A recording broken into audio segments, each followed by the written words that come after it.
이 시간에 주시는 하나님의 말씀은 요한복음 17장 1절에서 3절에 있는 말씀입니다.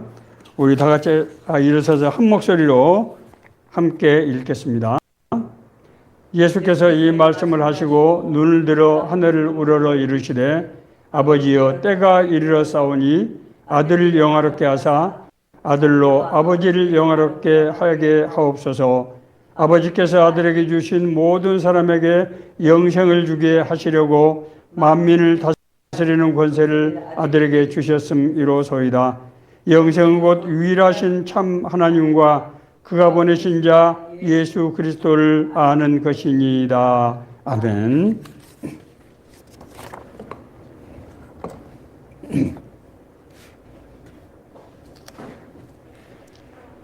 오늘은 영생과 영성이라는 말의 의미와 서로 어떤 관계에 있는지 하는 문제에 대해서 우리가 함께 하나님의 말씀을 상고하도록 하겠습니다.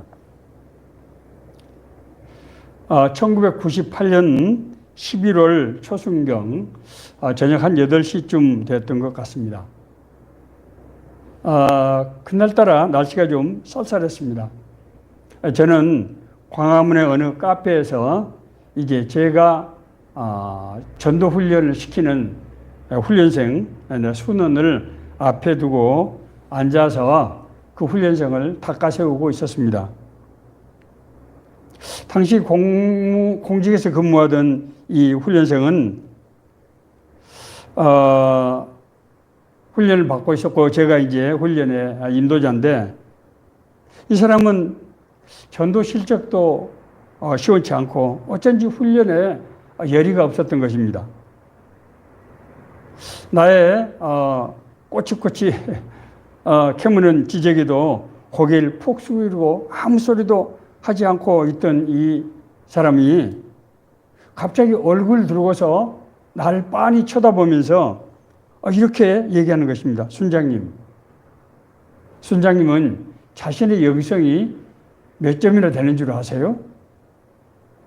저는 이게 뭐가 좀 잘못됐다 그런 생각이 가슴에 철렁했습니다. 그런데 한참 있더니 작은 목소리로 30점이에요. 그러는 거예요. 30점이라는 겁니다. 그 말을 듣는 순간 나는 아무 소리도 귀에 들리지 않고 마치 우리 영화 볼 때 갑자기 필름이 끊어진 것 같은 그런 아주 멍한 상태가 되었습니다. 머릿속에서 아무런 생각이 나지 않았습니다.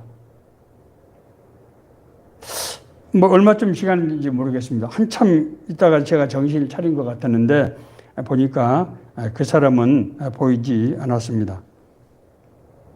그 일이 있고 난 뒤로 여러 가지 문제들이 저에게 일어났습니다. 무엇보다도 그 당시에 정말 직장 일에다가 또 선교 활동을 한다고 허약해질 대로 허약해진 몸에 이곳저곳에서 문제가 생겼습니다.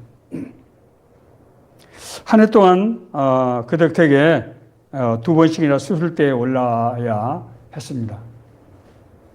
무엇보다도 그 다음 해인 1999년도 말에 제가 책임을 맡고 있는 공무원 선교 모임이 해체되는 그런 상상도 할 수 없는 그런 충격을 받게 되었습니다. 그 당시에 저는 이제 직장인 선교 모임 선교의 산하에 공무원 선교 모임을 개척을 해서 세종도 모임을 비롯해서 이제 6개 모임을 운영하고 있었는데 갑자기 그 모임을 본부에서 해체하게 된 것입니다. 지치고 허약해진 건강에다가 직책도 없어진 마당에 지속적으로 사역을 할 수가 없었습니다. 그래서 저는 1년 동안 이제 안식년을 삼아서 사역을 쉬기로 했습니다. 한 해를 쉬는 동안에 지속적으로 끊임없이 머리에서 생각이 나는 것은 나에게 왜 이런 일이 일어났을까 하는 그런 의문이었습니다. 어느 날 그것이 나의 영성의 문제라고 하는 것을 깨닫게 되었습니다. 사실 그때 저는 영성이라는 말이 무슨 말인지, 그것이 영생과 어떤 관계가 있는지에 대해서 정확하게 알지 못하고 있었습니다. 여러분, 바울 사도는 고린도전서 2장 14절에서 3장 3절까지 세 종류의 신앙의 유형에 대해서 말씀을 하고 있습니다. 첫 번째 유형은 육에 속한 사람입니다. 육에 속한 사람이라고 하는 것은 불신자를 말합니다. 성령의 은혜를 받지 않은 불신자로서 영안이 열리지 않은 상태이기 때문에 신앙생활을 하는 사람들 보면 어리석게 생각이 되고 신앙에 대해서 알 수도 없는 그런 이들입니다. 그 반대편에 있는 유형이 바로 신령한 사람, 성령의 인도하심을 받는 성령 충만한 그런 사람 유형입니다. 성령의 사람은 영안이 열려서 세상의 모든 것들을 스스로 분별하고 평가하지만 세상 사람들은 신령한 사람의 세계를 이해할 수 없고 또 그래서 그들의 행함이 옳고 그름을 평가할 수 없게 됩니다. 얼마 전에 제가 동창생들을 만나서 식사를 하면서 어떻게 하다가 죽음에 관한 얘기들이 나왔습니다. 저는 제가 알고 있는 지식 또 성경에 있는 죽음에 관한 말씀들을 이제 근거로 해서 여러 가지 죽음에 대해서 얘기를 했습니다. 친구들이 뭐 듣기는 듣는데 사실 관심이 별로 없었고 아마 실제적인 얘기라고 이해하지 않은 것 같았습니다. 그렇습니다. 우리의 눈에 보이지 않는 것을 사람들은 믿지 못하고 그것을 심각하게 생각하지 않는 것입니다. 세 번째 유형은 오늘 아주 중요한 그런 유형인데 육신에 속한 그리스도인입니다. 바울은 이들을 미성숙한 신앙인이라고 얘기하고 있습니다. 이 사람들은 영적으로 미성숙하기 때문에 대할 수가 없어서 어린아이처럼 저지러 먹이고 단단한 음식을 줄 수 없는 이들이라고 바울은 그렇게 표현하고 있습니다. 다시 말해서 이런 유형의 사람들은 신앙을 인본주의적 관점에서 자기 관점에서 이해하는 이들을 말하는 것입니다. 이런 사람들의 특징적인 행태는 하나님의 일을 자기 생각으로 판단하고 또 그래서 하나님의 일을 할 때 자기 의의가 드러나게 되고 하는 일마다 시기와 분쟁을 일으키게 되는 그런 특성이 있는 것 같습니다. 이런 사람들도 교회에서 성경 공부를 하고 또 구원을 감정적으로는 믿지만은 자신의 내면에서 하나님의 성품이 나타나지 않기 때문에 이들은 늘 기도는 하지만은 그 기도를 통해서 하나님과의 실제적이고 진실된 교제나 인도하심을 받지 못하게 되고 그래서 성품의 변화가 잘 나타나지 않게 되는 것입니다. 나는 정말 1994년 9월 5일 날 그 직장인 성경 공부 선교회 내에서 공무원 선교 모임을 개척을 해서 정말 헌신적으로 정말 지혜를 정말 다 짜내서 정말 모든 열정으로 그렇게 사역을 했는데 왜 그런 일들이 나에게 일어났을까? 제가 그 당시에 했던 일들을 한번 돌이켜 보았습니다. 저는 이제 94년 9월 5일 공무원 선교 모임을 개척한 후에 매년도 선교 계획을 수립해서 어느 지역에 또 모임을 개척할 것인가, 어떤 사람들에게 어느 정도 선교 훈련을 시킬 것인가, 또 어떻게 전도를 하게 할 것인가, 이런 것들 아주 구체적으로 계획을 수립하고 철저하게 추진했습니다. 추진 상황을 점검하고 전도한 사람 숫자를 점검을 하고 전도한 사람의 양육을 어떻게 하고 있는지 그 사람들 상황이 어떤지를 아주 구체적으로 점검하고 그렇게 했습니다. 그 결과 모임 개척 4년 만에 이 공무원 성경 공부 모임은 중앙 모임을 비롯해서 서울 지역의 동서남북에 4개의 모임을 개척을 했고, 그 뒤에서 각 모임에서 또 다른 모임을 개척하는 2차 개척이 일어나게 되었습니다. 이를테면 세종로 모임에서는 종각 모임과 과천 모임을 개척을 하고, 영등포 모임에서는 남인천 모임을, 노원 모임에서는 의정부 모임을 개척, 이런 속도로 모임이 급속대로 확장해 나가게 됐던 것입니다. 공무원 성경공부 모임에서는 그것만 한 게 아닙니다. 매년 자체 선교대회를 우리 본부와는 관계없이 자체 선교대회를 개최하고 리더들 수련회를 개최함으로써 단결과 단합을 도모했습니다. 뿐만 아니라 이런 사역을 감당하기 위해서 자체 사무국을 별도로 두고 모든 행정사무와 연락 등 이런 일을 맡게 하고, 뿐만 아닙니다. 매 분기별로 섬기는 사람들이라고 하는 한 30조 정도가 되는 이 자체 선교 잡지를 제작해서 운영하기까지 했습니다. 이런 결과 이 공무원 선교 모임은 계획적, 체계적으로 아주 철저하게 사역을 한 결과 모임의 성장뿐만 아니라 모임의 응집력이 있어서 우리 본부 선교회, 그러니까 직장인 선교 공부 선교회 다른 모임과 비교가 되지 않을 정도로 그렇게 활성화되고 열정적으로 사역을 했던 것입니다. 이렇듯 급속하게 이제 확장되던 공무원 모임은 선교의 리더들로부터 우려의 대상이 되지 않을 수가 없었습니다. 공무원 선교회가 자기들끼리 똘똘 뭉치는 것을 보면서 이러다가 우리 선교회가 공무원과 일반 직장인으로 갈라지는 것 아닌가 하는 그런 우려를 하게 되었던 것입니다. 그러던 중에 이제 모임 개척 5년 만에 공무원 선교 모임을 해체하게까지 이르게 된 것입니다. 자, 우리가 여기서 영생이라는 것이 무엇이고, 그것이 영성과 우리가 말하는 영성과 어떤 관계에 있는가 하는 것을 우리 구체적으로 좀 살펴볼 필요가 있습니다. 영성의 사전적 개념은 하나님의 생명인 영생을 누리는 삶의 성품, 그래서 신령한 성품이나 이 성질을 말하는 것입니다. 영성은 그러니까 영생을 인간의 성품이라는 측면에서 본 것이다, 이렇게 말씀드릴 수 있습니다. 신학자들은 인간에게는 도덕과 영성을 추구하는 그런 성향이, 그런 성향이 있다고 그렇게 얘기합니다.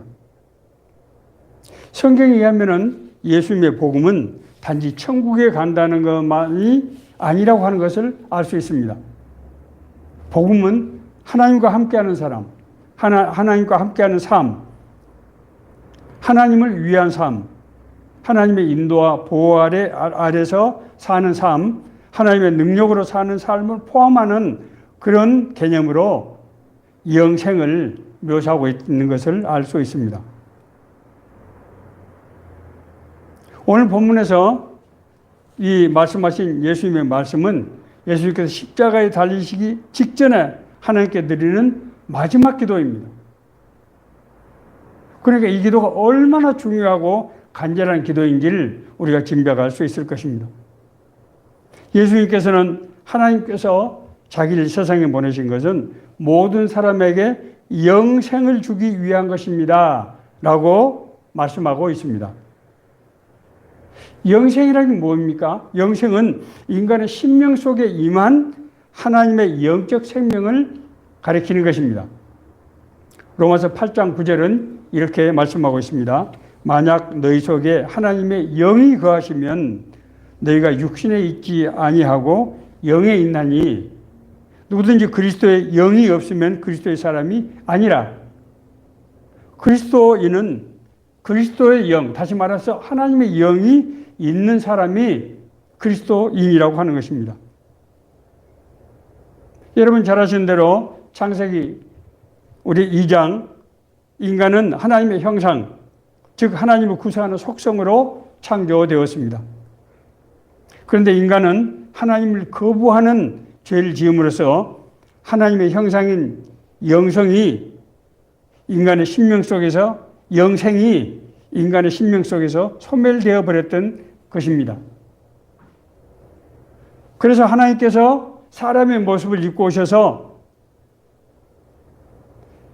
그 자신이 십자가에 못 박혀 죽으심으로 우리 죄를 용서하시고, 그래서 우리 안에, 우리 심령 안에 하나님의 영이 다시 회복된 것입니다. 이것을 우리가 거듭남 혹은 구원이라고 그렇게 말하고 있습니다. 구원이란 말은 죄로부터 건짐을 받았다, 이런 뜻입니다. 이 구원은 우리가 영적으로 새롭게 태어난 것이기 때문에 거듭남, 중생이라고 그렇게 말합니다. 예수님께서 이 세상에 오신 것은 세상 모든 사람들이 예수 그리스도를 믿음으로 멸망치 않고 영생을 얻게 하려 하심이라고 요한복음 3장 16절은 말씀하고 있습니다. 이 영생에 대해서 예수님께서는 영생은 유일하신 참 하나님과 그가 보내신 자 예수 그리스도를 아는 것입니다 라고 말씀하고 있습니다. 영생은 하나님과 예수 그리스도를 아는 것이 영생이라는 것입니다. 여러분, 마태복음 16장에 나오는 베드로는 예수님께서 너희는 나를 누구라고 하느냐? 너희는 세상 사람들이 나를 누구라고 하느냐? 그때 너는 엘리야다, 너는 세례 요한이다, 이렇게 얘기를 합니다. 그러면은 너희는 나를 누구라고 하느냐? 그때 베드로가 정말 유명한 신앙 고백을 하는 것이죠. 주는 그리스도시요 하나님의 아들이시니라. 이때 예수님께서는 이를 내게 한 이는 혈육이 아니요 하늘에 계신 내 아버지시니라 라고 얘기를 하고 있습니다. 이 말씀은 하나님의 영이 베드로에게 임해서 예수님이 하나님의 아들이라고 하는 것을 베드로가 알게 된 것이라고 하는 것입니다. 인간은 하나님을 알 수 없습니다. 하나님께서 자신을 계시하실 때만 인간은 하나님을 알 수 있다고 하는 것입니다. 여기서 안다는 말이 헬라어는 기노스코 이런 단어를 쓰고 있는데, 이 말은 경험하다, 배우다, 알게 되다, 이런 뜻입니다. 즉 우리가 경험된 것이 그것을 경험한 사람에게 알게 되어서 우리가 그것을 알게 됐다, 이런 얘기입니다. 여기에 이제 우리가 예수 그리스도를 경험한다, 하나님을 경험한다고 하는 것이 무슨 의미가 있느냐 하는 것을 요한 1서 1장 1절에서 3절에서 말씀하고 있습니다. 제가 읽겠습니다. 태초부터 있는 생명의 말씀에 관하여는 우리가 들은 바요, 눈으로 본 바요, 자세히 보고 우리 손으로 만진 바라. 이것은 부활하신 예수님을 제자들이 정말 보고 만지고 같이 먹고 했던 것을 지금 표현하고 있는 것입니다. 이 생명이 나타나신 바 된지라. 이 영원한 생명을 우리가 보았고 증언하여 너희에게 전하노니 이는 아버지와 함께 계시다가 우리에게 나타나신 바 된 이시라. 우리가 보고 들은 바를 너희에게도 전하면 너희로 우리와 사귐이 있게 하려면, 예수님과 하나님과 우리 제자들이 사귐이 있게 하기 위해서 너희들에게 이를 지금 알려준다는 얘기죠. 우리의 사귐은 아버지와 그 아들 예수 그리스도와 더불어 누림이라. 우리가 예수님을 믿는다는 것, 하나님을 믿는다고 하는 것은 하나님과의 사귐을 말하는데, 이 사귐이란 게 뭐냐? 더불어서 함께 동행하고 동역하는 것이라고 하는 것입니다. 우리가 예수님을 믿는다고 할 때 그 믿는다고 하는 것은 단순히 지적인 작용을 말하는 것이 아니고 그와 함께 더불어서 행동하고 경험하고 더불어서 일한 그런 형태의 삶을, 영적인 삶을 말하는 것입니다. 그렇기 때문에 안다는 것은 예수 그리스도와 인격적인 교제를 통한 알을 의미한다고 하는 것입니다. 자, 그렇다면은 이제 영성과 영생의 관계를 다음과 같이 정리할 수 있을 것입니다. 자, 먼저 영성은 하나님의 생명인 영생을 누리는 것, 다시 말해서 우리 인간의 심령 속에 흘러 넘치는 하나님의 생명, 그리고 하나님과의 관계, 그리고 영적인 차원을 우리가 알고 그리고 경험하고 이해하는 것을 그런 영생을 누리는 것, 또 사귀는 것, 그것이 바로 영생이라고 하는 것입니다. 그렇기 때문에 영성은 심리적이고 감각적인 현상뿐만 아니라 성도의 일상적인 삶 속에서 영생이 경험되고 나타나야 하는 실제적인 현상이라고 하는 것입니다. 사람에 따라서 신앙의 스타일이 좀 다릅니다. 어떤 사람들은 말씀을 통해서 성령을 받고 성령을 이해하고 인도함을 받는 사람들이 있어요. 어떤 사람들은 기도를 통해서, 깊은 영적 기도를 통해서 하나님과 만나고 하나님의 음성을 듣고 하나님의 인도하심을 받고 하나님의 권능을 받는 이런 사람들이 있습니다. 어떤 형태가 됐든 영성은 우리가 이 영적인 생명, 그 영적인 생명이 우리 안에서 거룩해지고 하나님을 깊이 아는 은혜로 이끌어가는 성품, 그것을 영성이라고 한다고 하는 것입니다. 그러므로 이 영성은 영생을 영어로는 eternal life라고 합니다. 영성은 영어로 spirituality라고 얘기합니다. 우리말은 좀 비슷해 보이지만 영어에서는 뜻이 상당히 다릅니다.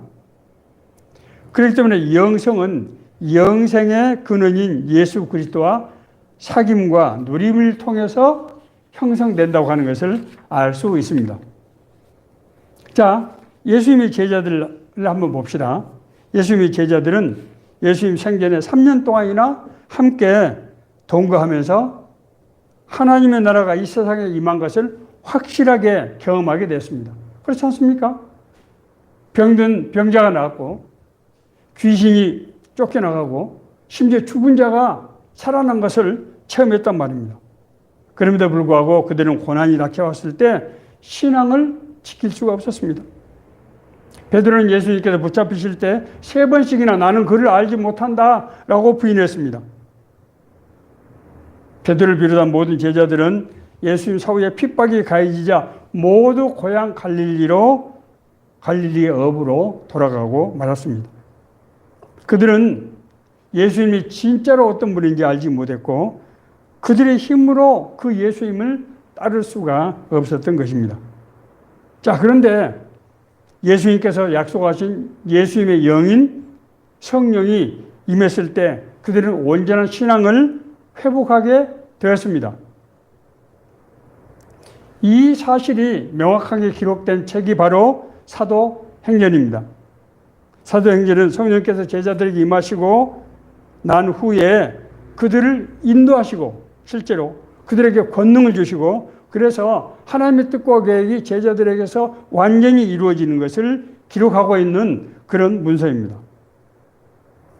하나님을 믿는다고 하는 것은 인간이 예수님의 영이신 성령님과의 관계와 교제를 통해서 하나님의 구원의 역사, 하나님의 뜻이 이루어진 것이라고 하는 것을 우리가 이해해야 한다고 하는 것입니다. 그리고 이러한 삶이 신앙적인 삶이라고 하는 것을 사도행전은 확실하게 보여주고 있습니다. 자신이 하나님의 일을 계획하고 자신의 능력이나 자기가 가지고 있는 배경으로 추진한 일을 하나님의 은혜나 인도하심이라고 얘기하는 것은 적절하지 않습니다.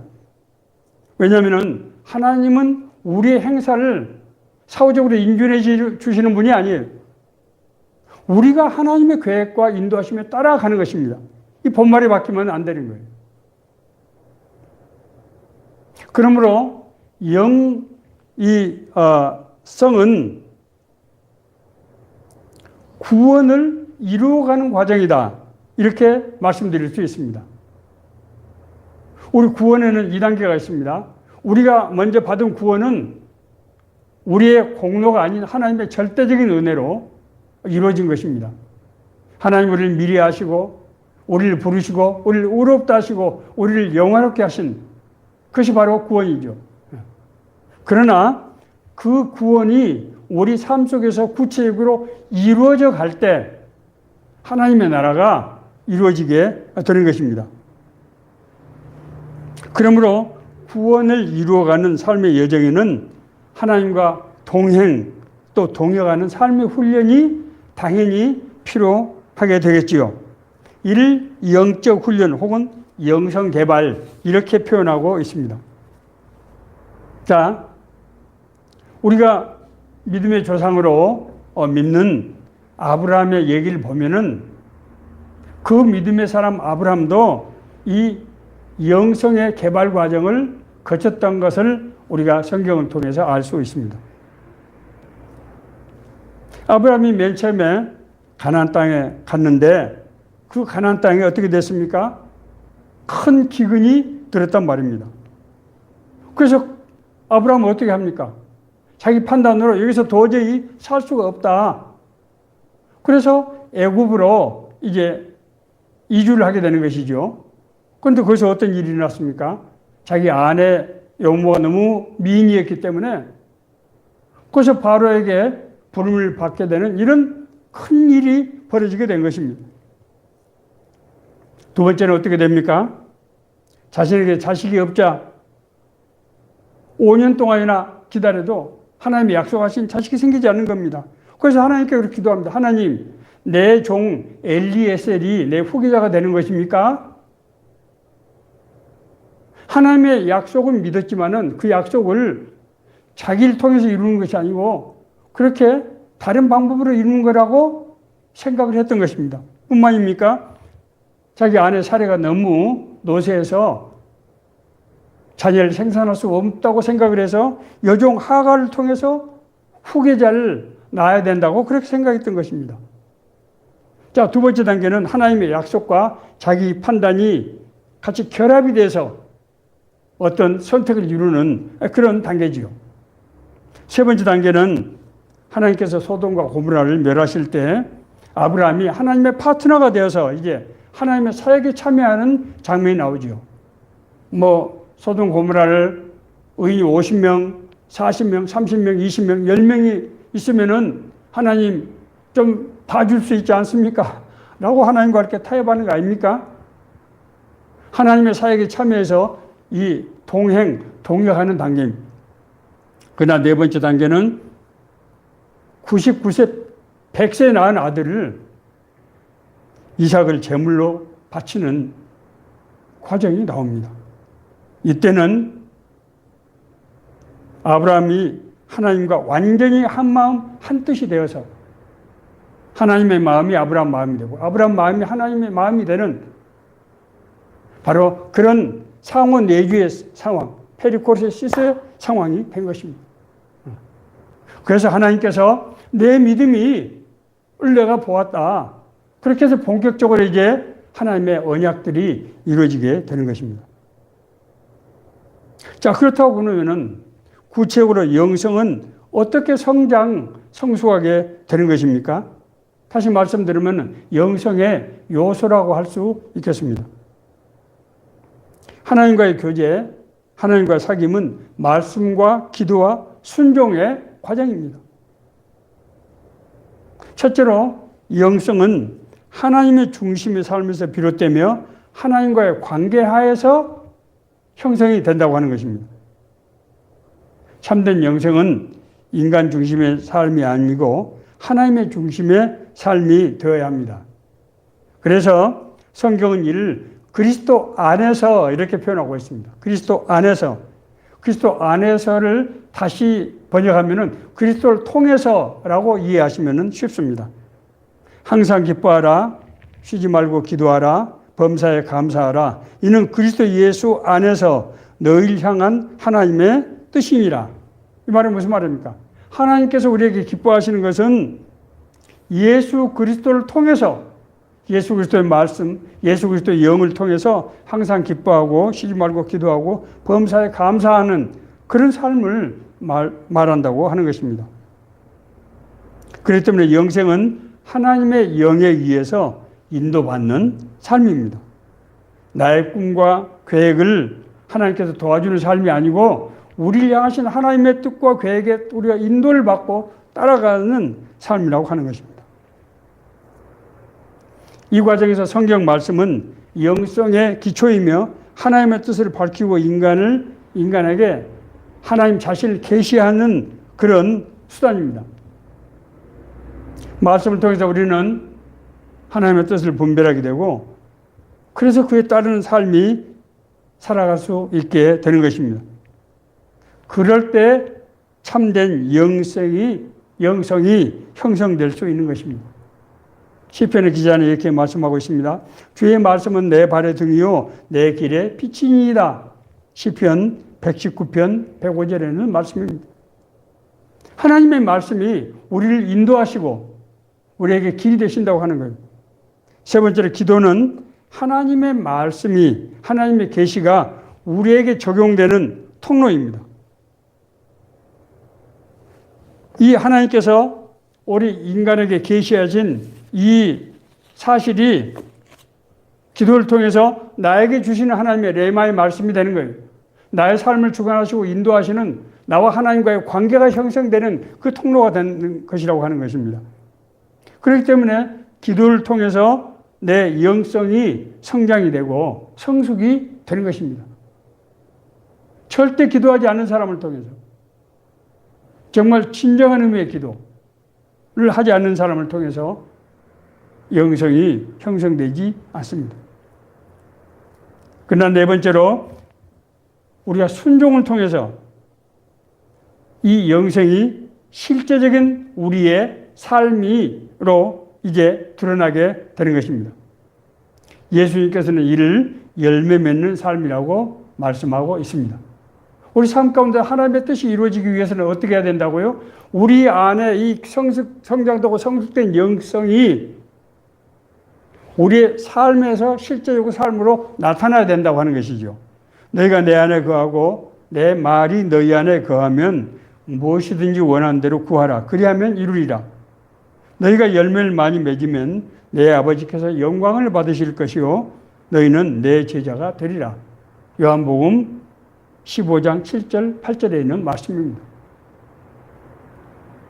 우리가 신앙의 열매, 예수 그리스도를 따르는 삶이라고 하는 것은 말씀과 기도 그리고 그 말씀과 기도의 순종을 통해서 우리 삶의 열매가 맺는 것이 바로 예수님을 믿는 것, 하나님의 뜻을 따르는 것, 우리가 올바른 신앙이라고 하는 것입니다. 말씀을 마치겠습니다. 그리스도를 통한 사귐과 더불어 누림에 대해서 어떤 교회에 따라서는 또 어떤 목회자에 따라서는 신앙에 있어서 지나치게 인간의 역할이나 능력을 너무 신에게 종속적인 것으로 보는 것 아니냐. 하나님의 스스로 돕는 자를 돕는다는데 우리가 하나님의 뜻을 분별해서 우리가 그 뜻대로 열심히 노력하고 정말 역사할 때 하나님 우리를 도와주시고 하나님께서 우리를 밀어주시는 것이 아니냐. 이렇게 생각하는 견해가 있다고 하는 것입니다. 그러나 이는 제가 분명히 말씀드립니다만 기독교 신학을 잘못 이해한 것입니다. 20세기 복음주의 신학의 거두인 칼 바르트는 그의 대표적인 저서 중에 하나는 개신교 신학 입문 13페이지에서 이렇게 얘기하고 있습니다. 제가 그 원문을 읽도록 하겠습니다. 개신교 신학은 하나님의 자기 알림과 믿음, 이성이라는 세 가지 전제에서 이루어진다. 인간은 하나님의 자기 알림을 통해서 자신의 존재를 알게 되고 믿음을 통해서 하나님의 자기 알림이 바로 자기를 위한 것이라고 하는 것을 믿는 것이며 이성은 하나님의 자기 알림에 능동적으로 참여하는 것을 가능하게 한다라고 기술하고 있습니다. 다시 말씀드리면 이성은 하나님의 초월성, 하나님의 뜻과 계획을 이해하고 그걸 우리가 따르는 도구라고 하는 것입니다. 인간이 자발적인 이성을 할 수 있는 게 아니에요. 하나님의 인도하심을 우리 이성이 그 심령의 빛을 받아서 감광이 돼서 그걸 따라가는 것입니다. 그렇기 때문에 인간이 하나님의 말씀을 스스로 판단하고 생각해서 그 뜻대로 이루어가는 것이 영생을 이루는 것이 아니라고 하는 것입니다. 마지막으로 이제 요한복음 17장 20절 21절 예수님의 마지막 기도 부분을 제가 읽고 마치겠습니다. 내가 비옵는 것은 이 사람들만 위함이 아니요 또 그들의 말로 말미암아 나를 믿는 사람들도 위함이니 아버지여 아버지께서 내 안에 내가 아버지 안에 있는 것 같이 그들도 다 하나가 되어 우리 안에 있게 하사 세상으로 아버지께서 나를 보내시는 것을 믿게 하옵소서. 이상으로 저는 영생과 영생의 개념과 의미를 말씀드렸습니다.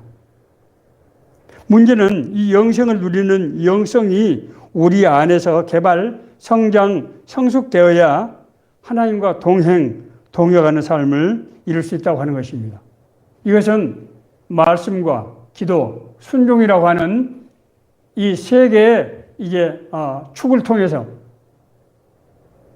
하나님 우리 안에 주신 영생이 우리 영적 성장으로 말미암아 주님과 동역하는 삶을 살게 하고 그 결과로 우리를 통해서 하나님의 나라가 이루어진다고 하는 것입니다. 이 말씀이 하나님의 은혜를 사모하고 하나님의 뜻대로 살기를 원하는 우리 모두에게 주시는 생명의 말씀, 은혜의 말씀이 되기를 간절히 바랍니다.